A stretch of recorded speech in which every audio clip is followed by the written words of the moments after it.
Bienvenidos de nuevo al circo. Sí, ese mismo donde el otro día hablábamos de creatividad con propósito, de jerarquías que apestan y de por qué el burnout es el trofeo más sobrevalorado de esta industria. Hoy no vamos a repetirnos, ¿qué va? Hoy vamos a subir el nivel. O al menos lo vamos a intentar, que ya sabemos cómo acaban estas cosas cuando el cliente se entera.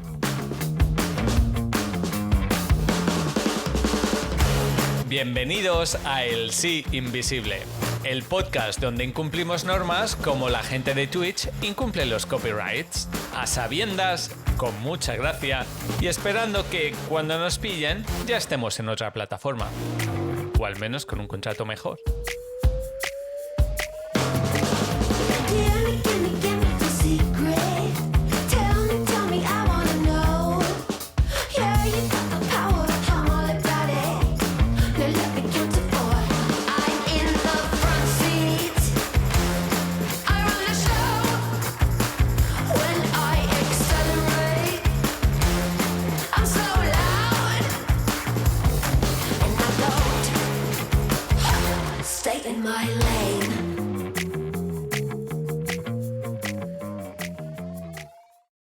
En la primera parte de este episodio dejamos claro que este negocio de la publicidad está un poco roto, pero también dejamos un cliffhanger más grande que el brief de un cliente que pide algo viral sin budget.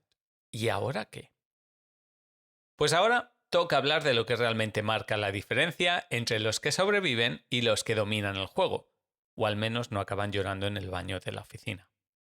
Porque hoy completamos mis 10 mandamientos para sobrevivir en publicidad con los 5 más incómodos, los que tu jefe no quiere que escuches, los que tu agencia prefiere ignorar y los que, si los aplicas bien, te van a hacer más peligroso que un mono con una Gillette. Pero antes de empezar, un recordatorio. Si llegaste aquí sin escuchar la primera parte del episodio, oye, ve y hazlo ahora mismo. No por mí, de verdad, sino porque no quieres ser ese tío que entra en mitad de una conversación y pregunta ¿de qué hablabais? Y si ya la escuchaste, bienvenido de nuevo al show. Agárrate, que esto no es un webinar aburrido. Es el manual de cómo no acabar siendo el PowerPoint que todos esquipean en las reuniones. Boring. Skip, skip, skip. Y ahora al grano. Vamos con el mandamiento número 6, que en publicidad el tiempo es oro y nadie tiene budget para introducciones largas.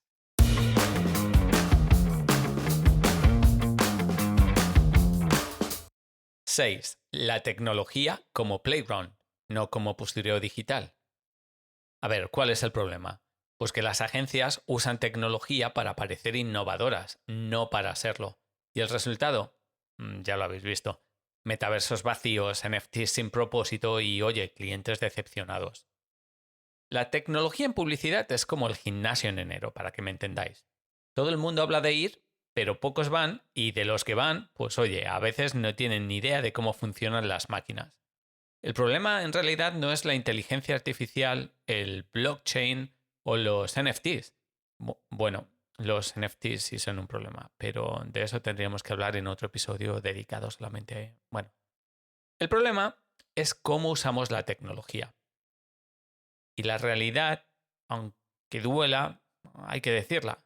Si tu agencia propone un metaverso pero no sabe explicarle a tu abuela para qué sirve, pues oye, no es innovación, es techwashing. Si tu cliente pide algo con IA porque lo leyó en LinkedIn, pero no sabe qué problema resuelve, pues oye, tampoco es estrategia, es FOMO corporativo. Y si tu equipo usa la tecnología como un checklist, ¿llevamos AR? Sí, pues se marca la casilla. Oye, pues eso no es creatividad, es diseño de PowerPoint con un montón de budget detrás. Y estarás pensando, sí, esto es la teoría, pero oye, en la vida real, ¿cómo aplicamos esto?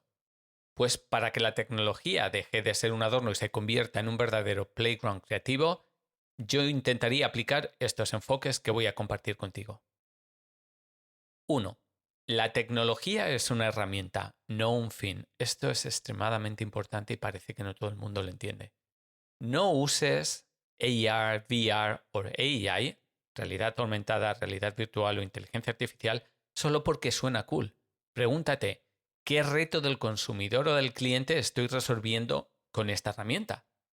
Por ejemplo, IKEA's Place App que por cierto, si no te suena, es esa funcionalidad de la aplicación de IKEA que cuando entras te permite ver cómo queda un sofá en el salón de tu casa, pues cuando ellos utilizaron realidad aumentada en la aplicación no lo hicieron porque era trendy, sino porque resolvía un problema real, que todos y cada uno de nosotros cuando vamos a IKEA nos preguntamos, oye, ¿me va a caber esta cama en la habitación? Porque el tamaño de esta habitación aquí no se parece nada a la mía. 2. Experimenta rápido y barato. Monta prototipos o tests internos con nuevas herramientas antes de desplegarlos en campaña. Esto suena a sentido común, ¿verdad? En realidad puedes hacer un piloto tipo de realidad aumentada usando Instagram Stories o puedes crear un chatbot con inteligencia artificial para atender dudas básicas. Es un testing básico. El objetivo es que aprendas rápido sin que comprometas grandes presupuestos. Y si no puedes explicar la tecnología que vas a usar en una frase sencilla, oye, no la uses porque no va a haber pretest, ni test, ni posttest que te salve de eso.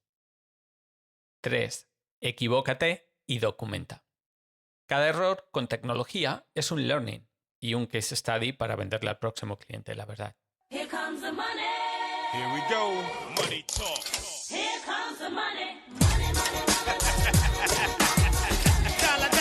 Así que documenta los fails, qué funcionó y qué no, y comparte los resultados con todo el equipo. Cuando digo todo el equipo es toda la agencia, porque esta mentalidad reduce el miedo a probar y fomenta la innovación. 4. Trabaja en equipo, pero de verdad. Sí, también con los techies, esos que están en la habitación del fondo del pasillo. Diseñadores, desarrolladores, estrategia, creativos, todos deberían trabajar juntos desde el inicio. La tecnología tiene que potenciar la creatividad y solo lo hace cuando se integra en la estrategia desde el principio y no cuando se queda como un efecto visual que añades así a última hora, como si estuvieras jugando con las animaciones del PowerPoint. Y 5. Repite con feedback real. Una experiencia tecnológica que no conecta con la audiencia, pues oye, es inútil. Así que testea versiones beta, recoge métricas y opiniones y en base a eso ajusta los resultados y vuelve a testear. Eso va a transformar la experimentación en resultados tangibles que puedes aplicar. Conclusión, que no he venido yo aquí a compartir manifiestos futuristas y historias raras, sino sentido común. La tecnología no es el futuro, es una herramienta más, recuérdalo, como el Photoshop o el café. Oye, que pueden ayudarte a hacer cosas increíbles o te pueden arruinar el día, especialmente si mezclas el café con otras cosas. Ya lo sabes. Bueno, venga, lo dejamos ahí.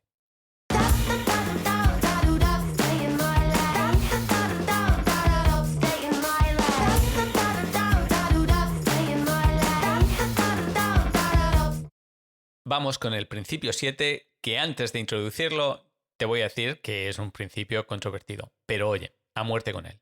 Ahí va. Trabajar en remoto no mata la creatividad. La mala gestión, sí. A ver, ¿qué problema tenemos aquí? Pues que aún hay mucho believer en que el home office funciona solo si se microgestiona. Ya sabes de lo que te hablo. Reuniones infinitas, Microsoft Teams 24/7. ¿Y el resultado? Equipos agotados e ideas planas. Bueno, en el caso de que todavía haya alguien trabajando desde casa. Y ahí puedo abrir un melón bien gordo, pero no lo voy a abrir. Lo que tiene que quedar claro es que la oficina ya no es el único lugar donde nacen las ideas.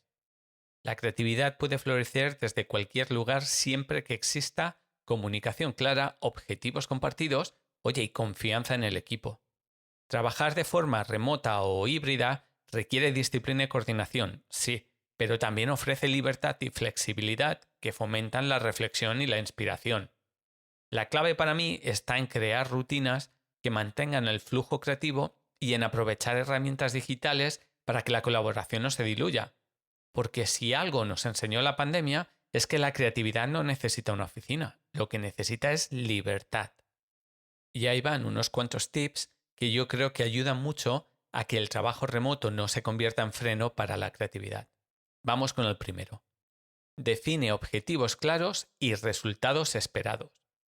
Oye, en lugar de controlar cada minuto, pues establece metas y deadlines concretos. Esto va a permitir que cada miembro del equipo gestione su tiempo y enfoque creativo sin sentirse microgestionado. Sentido común. El segundo, crea bloques de creatividad sin interrupciones. Creatividad o lo que sea que hagas. Reserva horas sagradas donde nadie puede interrumpir el equipo. Por ejemplo, un bloque de 2 horas por la mañana para brainstormings o desarrollo de ideas, sin reuniones ni chats. Tercero, rituales de conexión efectiva. Sé que esto suena así como un poco oculto, pero creedme que no va de eso. Usa reuniones cortas y bien estructuradas para alinear al equipo, no para saturarlo y robarle el tiempo. Si no se puede explicar el objetivo de la reunión en una línea, oye, pues probablemente no hace falta tener esa reunión. Cuarto, encuentra espacios de inspiración fuera de la pantalla. Promueve momentos para la reflexión individual como caminatas, sketching si te gusta dibujar o leer. La creatividad también necesita aire fresco, aunque sea virtual. Y la distancia física no debe significar distancia emocional. Al contrario, el remoto bien gestionado puede ser el mejor aliado de la innovación, porque permite pensar sin el ruido de la oficina.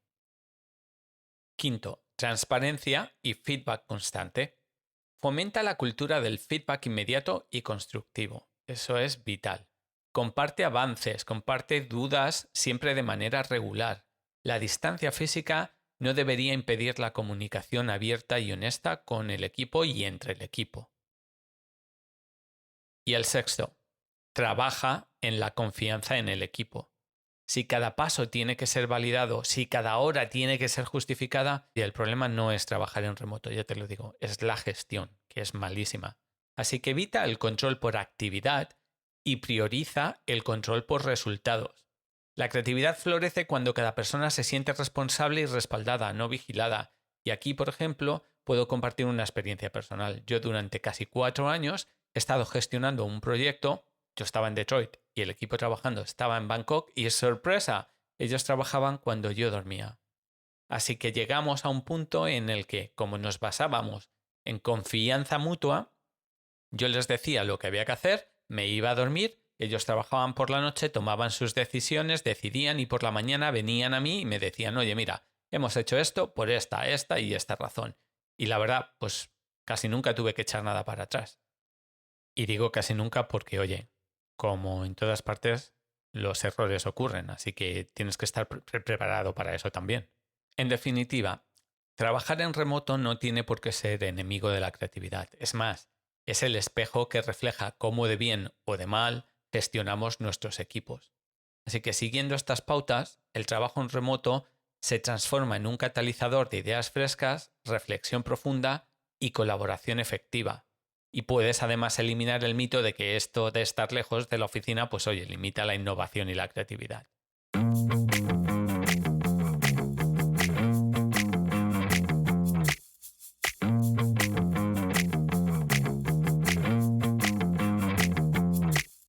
Principio número 8. Este es controvertido. Abraza la imperfección, porque el perfeccionismo es el enemigo. ¿Y por qué digo que es controvertido? Pues porque, como ya te habrás dado cuenta, en este mundo de la publicidad hay como 2 tipos de personas. Los que persiguen la imperfección, sí, los que persiguen la perfección absoluta y los que les importa una mierda la perfección, así de claro. Yo mismo era uno de los primeros, de los que persiguen la perfección y yo he sufrido mucho, pero muchísimo, vamos, te podría contar. Conclusión, me ha costado mucho tiempo, pero me he dado cuenta que la imperfección es bella y ahora la practico cuando se debe, no a todas horas, que eso también es un problema. En fin, hablando de problemas. La obsesión por lo perfecto, pues oye, al final te lleva a la parálisis creativa y a campañas genéricas que pueden resonar falsas y desconectar con el público fácilmente. La autenticidad, con sus arrugas, sus errores y sus matices, al final conecta mucho mejor que cualquier pieza perfecta, pero fría. Y ojito, que como te acabo de decir, aceptar la imperfección no significa descuidar la calidad, sino priorizar la esencia sobre la pulcritud obsesiva. Cómo me gusta esa palabra, pulcritud. Las ideas reales, humanas y genuinas generan empatía, engagement. Oye, y muchas veces más impacto que la ejecución técnicamente impecable, pero sin alma. Y recuerda esto, lo imperfecto, cuando no es resultado de la dejadez o la desidia, no es descuido, es humanidad. Y la humanidad, sorpresa, vende. Really? Y si no, echamos un vistazo a dos ejemplos muy buenos. El primero es de GoPro. GoPro tiene una estructura de User Generated Content que se ha convertido en la esencia de la marca y que a mí me parece fantástica. Se dedican a utilizar vídeos con shaky cam como si los hubiera grabado mi abuela, pero son tan auténticos que, oye, al final han convertido a los consumidores en brand ambassadors. El segundo ejemplo es Aerie Real, que es una campaña para la submarca Aerie, que pertenece a la marca de moda americana American Eagle Outfitters, y se centra en promover el concepto de body positivity y hacer que sus clientes se sientan bien sin importar cómo sea su cuerpo. En resumen, que se han dedicado a utilizar modelos sin retoques y a reutilizar el User Generated Content de sus clientes y han conseguido un aumento de más del 20% en ventas. Otra vez, lo real, lo auténtico, vende. Pero como esto no es un tech talk inspiracional donde hablamos de lo bonito y lo perfecto y lo bien que lo hacen otras marcas, pues oye, yo te voy a dar mis tips para que abraces la imperfección y la uses como aliada de la creatividad. Así que ahí van. Tip número 1. Prioriza una idea potente sobre una ejecución perfecta. Si el concepto es fuerte, sobrevivirá a un render mal hecho o a un copy con faltas de ortografía. Bueno, ahí igual me pasa con la exageración. Pero una idea débil, por muy pulida que esté, pues siempre va a ser una idea. Tip 2. Prototipa, lanza y aprende. Si esperas a que algo sea perfecto, pues vas a llegar tarde. Mejor, como te digo, lánzalo, mídelo y ajústalo. Aprende de la reacción real de la audiencia y vuelve a empezar desde ahí, en lugar de esperar a la perfección antes de mostrar nada, que vas a perder el tiempo. Vamos con el tip 3. Usa contenido real y auténtico, mejor que utilizar producciones así como over the top, hollywoodienses. Porque un testimonio con mala luz pero emoción genuina, pues oye, siempre ganará un spot con budget de Hollywood pero sin alma. Y esto, aunque a ti no te lo parezca porque no tienes budgets de Hollywood, ya te digo yo que es totalmente cierto. Trata de incluir material generado por usuarios, testimonios reales o escenas espontáneas que reflejen la vida cotidiana, porque eso al final transmite credibilidad y cercanía, incluso si no está perfectamente producido, claro. Y si no, oye, echa un ojo al User Generated Content de marcas como Glossier o al Employee Generated Content de Duolingo, que usan memes low cost y están triunfando. Tip 4. Revisa sin obsesionarte. Establece criterios claros de revisión. Corrige lo que impacta directamente la comprensión o la calidad y deja pasar los detalles menores que no aportan valor. Vamos, que no pierdas el tiempo. Tip 5. Celebra el fallo constructivo. Analiza los errores como si fueran oportunidades de aprendizaje. Comparte los aprendizajes con el equipo, fundamental, porque esto va a reducir la parálisis por miedo al fallo y va a estimular la experimentación.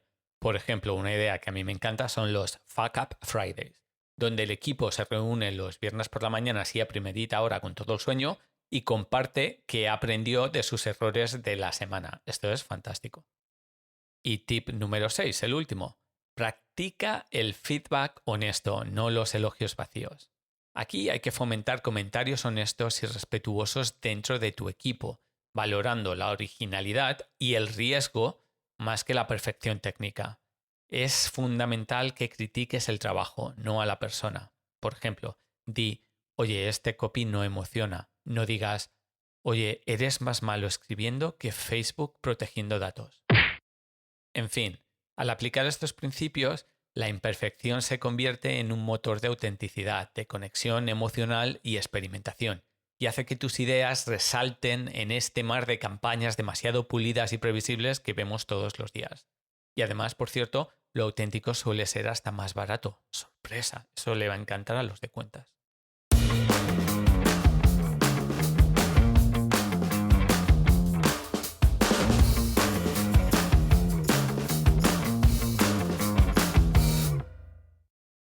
Y consejo a consejo nos hemos plantado en el principio número 9. Inteligencia emocional. Tu superpoder. Históricamente, si de algo ha sido culpable nuestra industria, la publicitaria, ha sido de premiar a los gurús con más ego que ideas. Oye, y el resultado, pues predecible. Una infinidad de equipos tóxicos, turnover alto, es decir, que la gente no dura ni 2 días en una agencia, y campañas que huelen a desesperación por ganar un león, aunque sea en la categoría de peor uso del presupuesto. La realidad, que duele que te cagas, pero oye, hay que decirla, liderar en creatividad no es tener la mejor idea, es crear un entorno donde todos puedan aportar las suyas sin que les corten la cabeza por atreverse a hacerlo. Y esto, amiguitos, pues requiere empatía. Sí, esa palabra que algunos directores creativos aún confunden con debilidad. Requiere confianza, que no es lo mismo que dejar hacer sin escuchar. Y sobre todo, requiere saber cuándo callarte y dejar que otros brillen. ¿Esto te suena? Reconocer emociones, gestionar conflictos o motivar al equipo es tan importante como dominar la técnica. No vale que seas el mejor creativo con las mejores ideas o el mejor director de arte. Si no sabes cómo hablar a los demás, estás jodido. La inteligencia emocional permite que los equipos trabajen más cohesionados, que se sientan valorados y, oye, al final que produzcan un trabajo más sólido y genuino, porque no podemos olvidar que esto no es un club de amiguetes, esto es una empresa, un negocio que tiene un objetivo que es producir dinero para alguien más, nuestros clientes. Así que vamos con la aplicación práctica. ¿Cómo podemos fomentar la inteligencia emocional? Punto número 1. Escucha de verdad, no solo hasta que te toque hablar a ti en la reunión. Cuando un miembro de tu equipo plantea un problema o una idea, oye, evita interrumpir o juzgar inmediatamente. Haz preguntas abiertas para profundizar y demuéstrales que tienes interés genuino en lo que te están diciendo. Número 2. Reconoce emociones. Esto es fundamental y por desgracia no todo el mundo es bueno en ello. Si percibes frustración o tensión, nómbralo, dilo en alto y aborda la situación antes de que escale. Ojo que cuando digo en alto no me refiero a que lo digas delante de todo el mundo, sino que no te lo calles. Si lo ves, háblalo. No ignores la situación como si fuera un brief mal redactado. Por ejemplo, di, parece que esto nos está quemando, ¿cómo lo arreglamos? Y luego actúa de verdad, no solo preguntes. Siguiente punto, feedback constructivo. Separa la persona del trabajo, eso es realmente importante. En lugar de decir, oye, esto es un desastre, pues prueba. Este enfoque no comunica lo que necesitamos. ¿Cómo podemos ajustarlo juntos? Primero, porque no resulta tan agresivo. Segundo, porque te estás ofreciendo tú como parte de la solución. Aquí un método que puedes utilizar que es muy interesante es el método SBI o SBI, que son las siglas de Situation, Behavior and Impact. Situación, comportamiento y resultado. Intenta no aplicarlo como si fueras recursos humanos, pero oye, ayuda de verdad, porque cada comentario o cada acción que ocurre dentro de la agencia, por ejemplo, se deben a una situación en concreto, a un comportamiento en concreto y tienen, por tanto, un resultado concreto. Así que analiza cada situación y reparte feedback a diestro y siniestro en base a qué creó, cómo y dónde ese comentario o situación. Te voy a dar un consejo práctico y bastante personal que yo trato de aplicar. Yo siempre digo que en mis equipos, yo más que ser el líder creativo, soy el padre. ¿Y por qué digo esto? Porque yo veo el equipo como si fuera una familia. En una familia con hijos, pues hay distintos hijos y cada uno tiene una personalidad distinta. Cada uno aprende y actúa de manera distinta y en tiempos distintos. Y tú no puedes hablar a todos tus hijos de la misma manera porque van a reaccionar de distinta forma. Algunos habrá comentarios que los toleren y otros habrá comentarios que los tomen como si estuvieras atacándoles. Entonces, si utilizas el método de la situación, comportamiento y resultado, pues te darás cuenta que a cada persona, aunque les des el mismo feedback, tendrás que dárselo de distinta manera. Punto 4. Practica la autoconciencia. Es decir, evalúa cómo tus propias emociones afectan tu liderazgo, cómo lo transmites al equipo.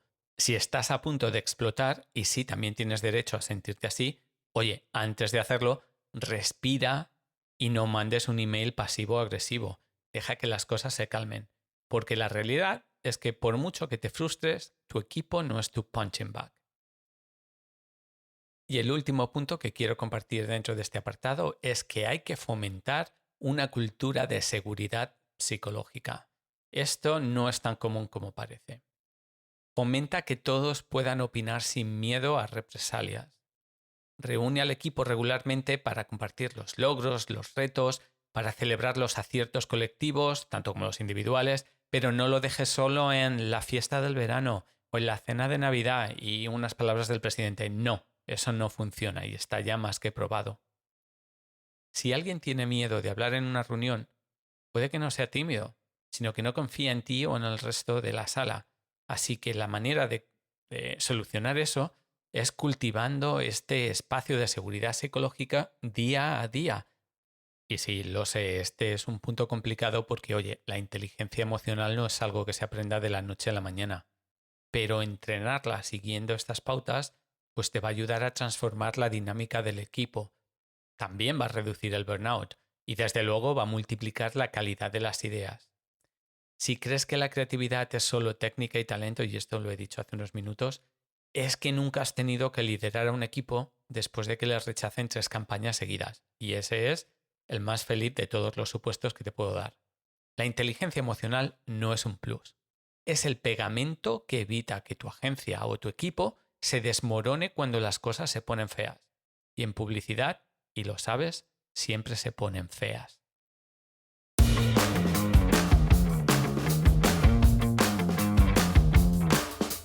Y ahora sí que sí, acabamos de llegar al principio número 10, que quizá es uno de esos principios que la gente tiende a olvidar más a menudo. Así que vamos con él.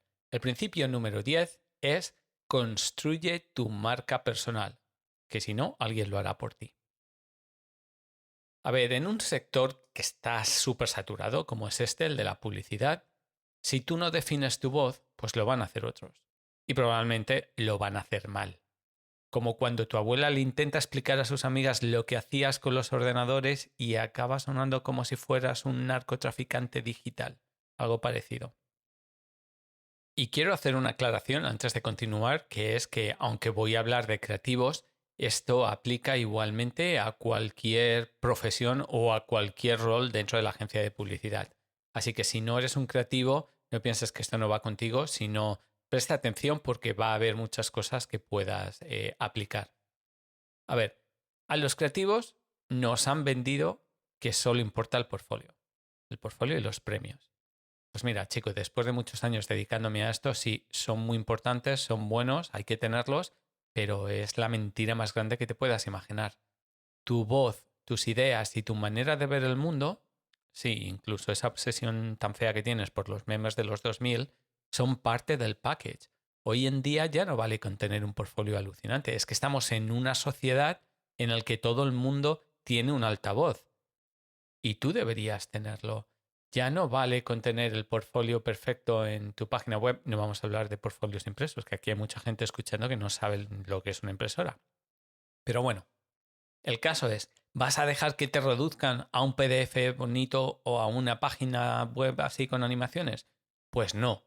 Oye, ahora que ya tienes la experiencia, lo que tienes que hacer es compartir tu perspectiva, tienes que hacer ruido, demostrar que sabes de qué vas, porque tenemos esta mala costumbre de ser muy buenos directores de arte o copywriters o lo que quieras que hagas y dejar que la gente te diga cómo hacerlo y tú hacerlo, esperando que llegue un día en el que seas el que pueda abrir la boca y nunca llega, ya te lo digo. Así que tienes que empezar a hacerlo ahora, tienes que forzar tú la situación.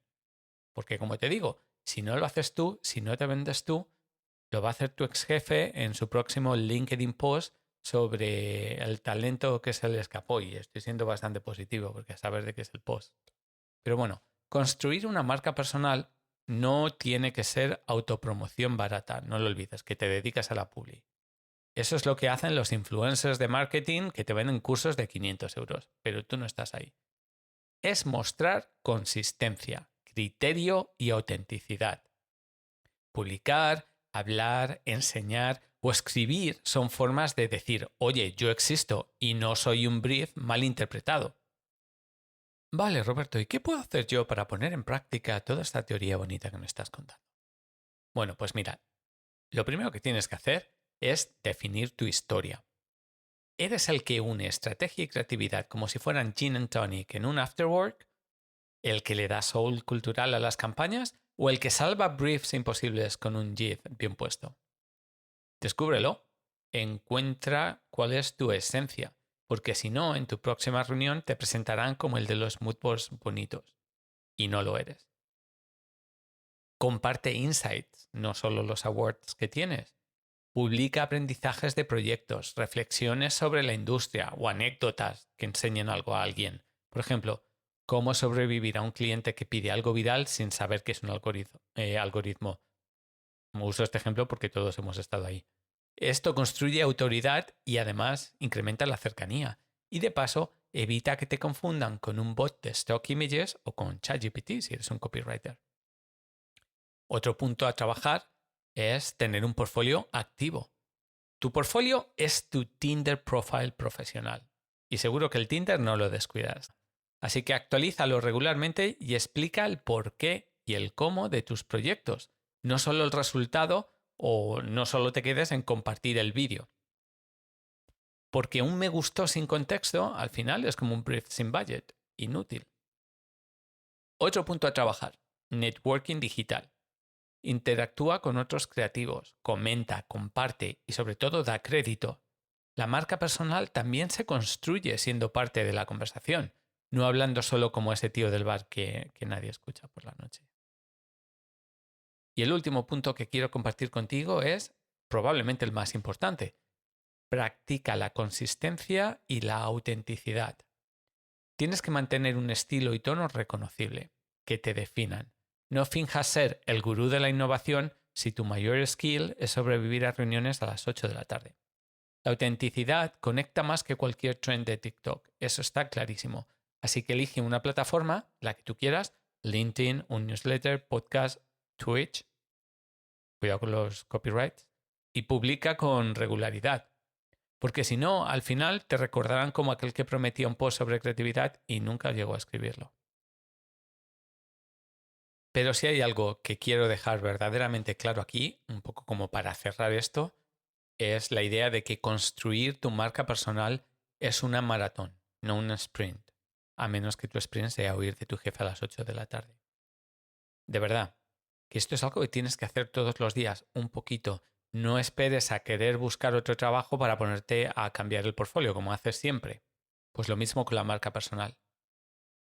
Y recuerda que trabajar en todo esto con propósito te va a abrir puertas, te va a generar oportunidades y además te va a evitar que te confundan con el background de una presentación de PowerPoint. I'm in the front seat. I run the show. Don't stay in my lane.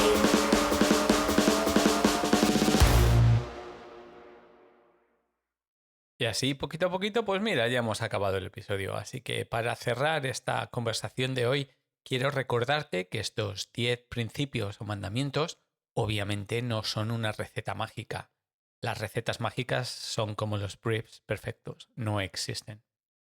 Estos principios son más bien un manual de supervivencia, en un sector en el que a veces, pues oye, parece que ha sido diseñado por un serial killer con un MBA. Si te identificas con alguno de los principios, úsalo. Y si no, pues cuestiona, rompe y haz los tuyos. Que al final las mejores reglas son las que te inventas cuando el jefe te dice esto no se puede hacer y vas tú y lo haces igual. Y ahora la parte interactiva. O cómo demostrar que esto no ha sido solo un monólogo de borracho a las 4 de la mañana. ¿Qué principio añadirías tú a esta lista? Escríbeme a el sí invisible todo junto @gmail.com o déjalo en comentarios. Prometo que si es bueno te voy a dar crédito, voy a decir que es tuyo y hasta si eso te invito a un café virtual o físico en Madrid, claro. Y si es malo, pues oye, lo voy a usar como ejemplo de lo que no hay que hacer y te etiqueto, porque el ridículo también es aprendizaje. Y si es tan malo que duele, lo voy a leer en voz alta en el próximo episodio con mi mejor tono de ¿en serio alguien piensa así? Y como suelo decirte al final de cada episodio, pues oye, si esto te ha servido de algo o te ha cabreado, que oye, también es feedback válido, suscríbete al podcast, comparte este episodio o al menos dale un like. Porque en publicidad, oye, el silencio no es oro, es complicidad con el status quo, así que hay que hacer ruido. Y por cierto, el status quo es ese cliente que pide algo disruptivo pero aprueba el safe option porque es lo que siempre ha funcionado. Muchas gracias por acompañarme un día más y nos escuchamos en el próximo episodio. O antes, si tu jefe te manda un brief imposible o un cliente te dice que queremos un viral de TikTok para mañana. O si simplemente necesitas reírte de este circo antes de que el circo se ría de ti. En ese caso, pues oye, ya sabes dónde encontrarme.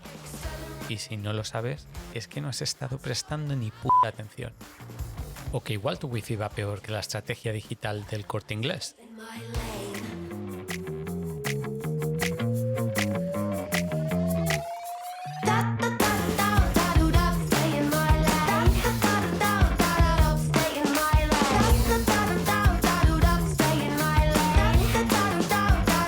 I'm in the front seat. I run the show. When I accelerate, I'm so loud, and I won't stay in my lane. And I don't stay in my lane.